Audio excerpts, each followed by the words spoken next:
the techno-economic aspect, conservation of natural resources, and sustainable development. So, whenever we talk about circular economy, it has to meet all these three requirements, then only it can be a circular economy. Otherwise, it will be a linear economy. We do not recycle or reuse, then it's not a circular economy. It will be rather treatment, disposal, and meeting the norms. So, for circular economy, it is very important that three key aspects are to be met. First is resource recovery, that is the objective, that sets the objective for circular economy. Conservation, that sets the purpose. And the techno-economic sustainability or viability, that makes it applicable. So whenever we talk with reference to wastewater management, we need to consider these three aspects. Hence, the concept of circular economy essentially encompasses 5 R's, which are reduce, restore, recycle, reuse, and reclaim or recover. Some researchers name it 4R, 3R, because part of it are one and the same thing. So whenever we think of circular economy, we have to look at the aspects of resource recovery or conservation and its viability. Now, if you look at in terms of wastewater management, we know that water resources, we have some consumption which ultimately leads to wastewater generation either from domestic or industrial wastewater. Then that whatever wastewater is generated through domestic or industrial sources, it poses some challenges like in terms of social, administrative, financial and technical. But at the same time, these challenges also give us the opportunity of resource conservation, sustainable development, recovery of biosolids as manure, nutrient recovery, energy recovery, etc. And then ultimately we have the possibility of recycle or reuse of water. And then that water can again be brought down into the water cycle. But it doesn't come free of cost, or it involves huge amount of money, whether it is water, wherein we require collection, treatment, conveyance, and distribution and operational maintenance. We know that water that we exploit or we explore from the natural resources, it needs some money, which ultimately, when the wastewater is generated, that also requires collection, treatment, polishing, and operating maintenance. So, whatever these natural resources we use, it involves economy, it requires finances. So, it doesn't come naturally, but that also gives us the opportunity. Now, the idea of discussing this particular slide is that circular economy doesn't come easily. It requires a lot of funds. So it has to be seen in the way that whether it is environmentally, techno-economically viable or not. So at the same time, it gives the potential areas of resource recovery in wastewater management. Like we have STPs, UTPs, common treatment plants for recovery of water. There are potential areas of zero liquid discharge with reject management for water, biosolids as briquettes, fecal sludge as organic fertilizer, nutrients, and energy for biogas. So the area of wastewater treatment or management gives us the opportunity, the potential areas in which there is the possibility of recovering of resources. But that has to be seen in terms of economic viability and conservation of environmental natural resources. So I will discuss 3 case studies in which we will see whether the circular economy is met or not. I mean, whether we should call it as a viable option for circular economy or not. Maybe the first example is of ZLD systems, because it essentially in which you see that environmental compliance not only says that you have to comply, but you have to also recycle the treated, especially in terms of the reject management, or where the salinity is very high or TDS is very high.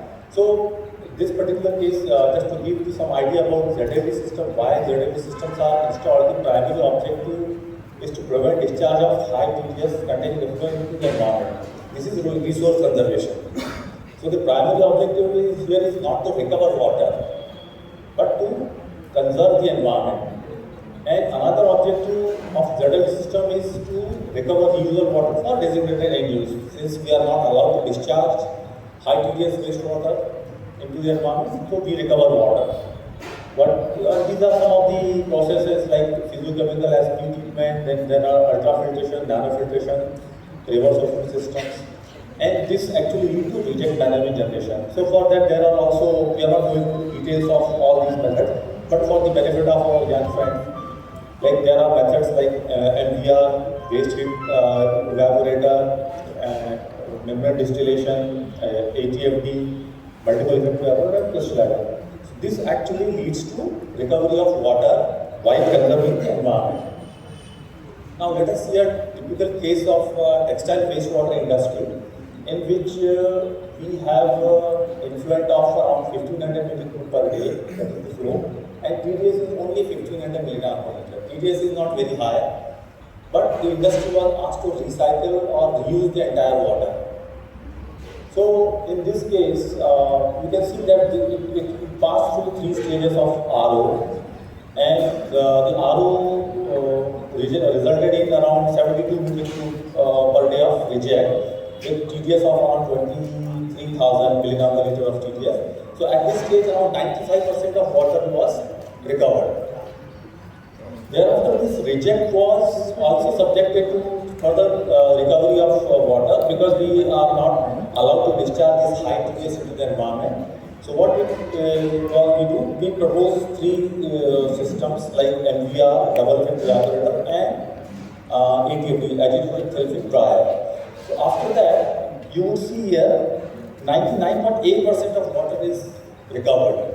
So this entire system is feasible. I mean, it has been technically proven that it can be viable. And this have been, so you can see that from 1500 millicurie per day, we are recovering water of 1497, only 3 millicurie water is being wasted, and TDS of 200 milligram per liter.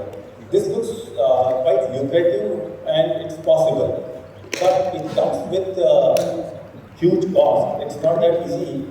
So technically speaking, it may appear that we are able to achieve circular economy, but no, we have to see the figures now when we analyze that it's cost economics or the techno-economic comparisons. Now let us see the cost economy, the cost effectiveness of membrane process plus reject management system. It comes with the power required for membrane processes is around 7 megawatt for treating 1500 millicurie per day of water. For reject management is around 3 megawatt. So together for entire ZLD system, the power required is around 10 megawatts. And energy consumption as per the Central Electric Authority is 2.7 kilowatts per day per person. This is the energy demand for one person. So for 10,000 kilowatt per day, this would be sufficient to be power demand for a small village of nearly 3,700 people. That means we are recovering around, let's say, 1,500 millicurie of water at this cost, like for which the water will be, the power required for that particular plant will be sufficient for 3,700 people, is one thing. And nearly 80 to 96 millicurie of water is required for generating 1 megawatt. So we require around 100 millicurie of water. This is also from Central Electricity Authority of India 2017. So for 10 megawatt power consumption, we would require around 1.5 million, nearly 840 to 960 millicurie of fresh water. This is also one thing that we need to consider. And if you are using coal power thermal, it will generate 900 grams of carbon dioxide production. That will be around 9,000 kg. So then further, if you go on analyzing this, in addition to power, steam is also required for reject management handling system. That is an essential part of running the reject management system. That includes ATFD or mechanical vapor recompression. So around steam requirement is nearly 165 kg per meter cube of reject. So for handling 70 meter cube per day of reject, around 11,500 kg of steel is required. And for generating this steam, we need this much of coal, 27 tons of coal, if it is a coal-fired thermal power plant. So you can see that the tons of nearly 3 tons of reject solid will be generated, and thus the annual cost of ZLD would come around 5.5 to 7 crores, and the cost recovered after recycle of water is 56 lakhs per year. This means whatever we are investing in recovering water by putting a ZLD system, including reject farming system, will result in only in 56 lakhs rupees per year, whereas the cost of installation is 5.5 to 7.7 crores. So in that way, it is really next to impossible to recover the cost that we are actually incurring. So the payback period will be very, very high, and it's not advisable. And according to recent guidelines, like they are of 2015, the ZLD system cost is around 350, but this is now way ahead. It is around 400 to 500 rupees per meter cube. So, in order to make a ZLD system technologically viable, renewable energy such as solar or geothermal energy need to be explored to run a ZLD system. Or, in other words, ZLDs should be applicable only at places where there is no other option, no alternative is there. Otherwise, it doesn't fit into the concept of circular economy as intended from the figures. Now, the circular economy in biosolid recovery has decades in slaughterhouse industry. This is also a classical example where we have collected and provided solutions to the industry on full scale. This work was carried out by Dr. Rao. He was also there with us as a project leader. Just to give you the idea about the slaughterhouse industry, what happens is that these are the different operations in slaughterhouse industry, in which one of the stream consists of a lot of dung that generates from the live section. The green portion that you are seeing is the suspended solid removal, which comes out of two sections, that is sponge washing, and these are the pollutants actually, suspended solids, fat, oil, rings, blood, fat, oil removal, and the salt stream. So this suspended solid was a big problem for slaughterhouse industry, which could not be managed, and it was a huge, I would say, problem with the industry which could not solve for many years. So what we would do that we did segregation of different wastewater streams from various slaughtering processes, and can imagine that where 1,000 buffaloes are slaughtered, about 30 to 30 tons per day of solids with 85% moisture was generated at that place, and it's not easy to handle 30 to 35 tons of dung with this much moisture, and 3.3 to 5 tons of fat olein. This was also generated. So what did we do that we segregated the stream and we provided the specific equipment which segregated the entire dung and fat and oil. So this is the system in a nutshell. I will just describe in brief. We provided hydra seals, drum filter and filter press to collect the dung, which was recovered here, and we collected fat oil grease through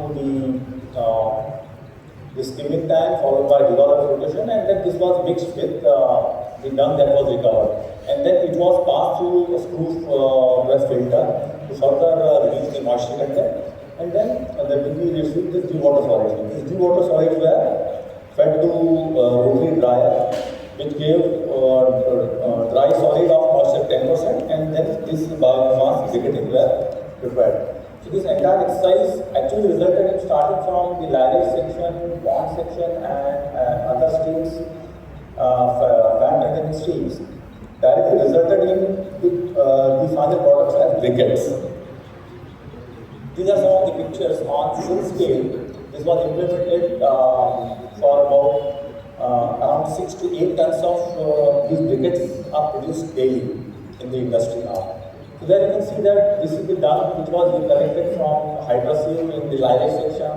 This was from pond section. This is the dissolver flotation which collected the entire fat oil and grease, which was again passed through after mixing through the screen, the screw compactor, and after screw compactor this was dried with 10% moisture, and these are the briquetting. This is the briquetting machine which is actually producing the briquettes per day. So these are 6 tons of briquettes which are having very high calorific value, and all the studies were carried out like the emission testing and everything.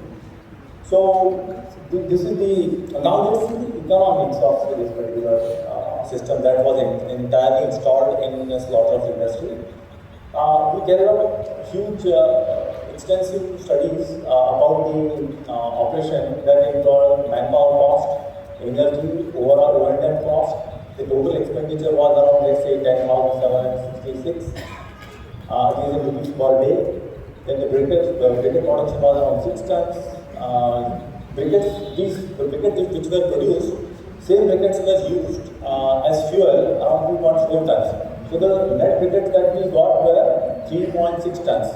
And the market selling price that I have considered here is 5,000, which is actually higher on the higher side. And the revenue generation we are getting is around 18,000 rupees per day. So net profit that we were able to generate through this particular system per day was around 7,200. And considering all other overheads, effective profit was considered only 5,000 rupees per day. That amounts to 15 lakhs 60,000 rupees per annum. And the capital cost that was for all the equipment that were there was around 55 lakhs. So this gave the return on investment around 3.52 years.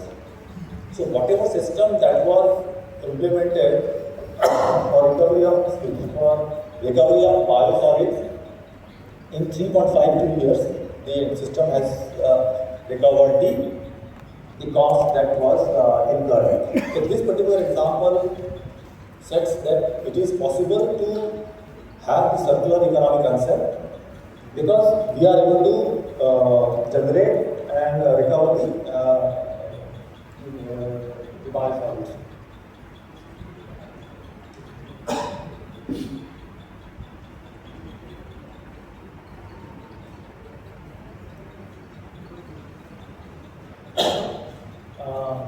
Yeah, this is another classical example of circular economy for fecal sludge as organic fertilizer. As you are aware that fecal sludge is going to be produced in huge way in the entire country after Swachh Bharat Mission 2, which comprise of fecal sludge is actually a digested sludge which will come out from the septic tanks and contains huge amount of pathogens such as helminths, bacteria, viruses, protozoa and marginal inorganic matter. So this is from the study. So in India, conventionally fecal sludge is treated as co-treatment with existing treatment plants or anaerobic co-treatment, mass composting or co-composting and sludge aggregators. CSRDB has developed a novel process for treating fecal sludge and recovering fecal sludge as manure under Indo-European funded project, DST project. So the novel scheme that consists of what we do is collection, conveyance around 97% moisture, then we do lime treatment, and after lime treatment we do dewatering and squeezing, bring down moisture from 75 to 40%, and then we do drying 120 to 150 degrees centigrade. And then we recover because that manual. Here in this process we kill the pathogens. So this is what we are doing it. And probably India's biggest FSTP is coming up in Chandrapur by the end of this December 24. All the equipment have arrived over there. We will be able to actually generate fecal sludge on full scale. We have carried out on lab scale all the features of recovery of fecal sludge.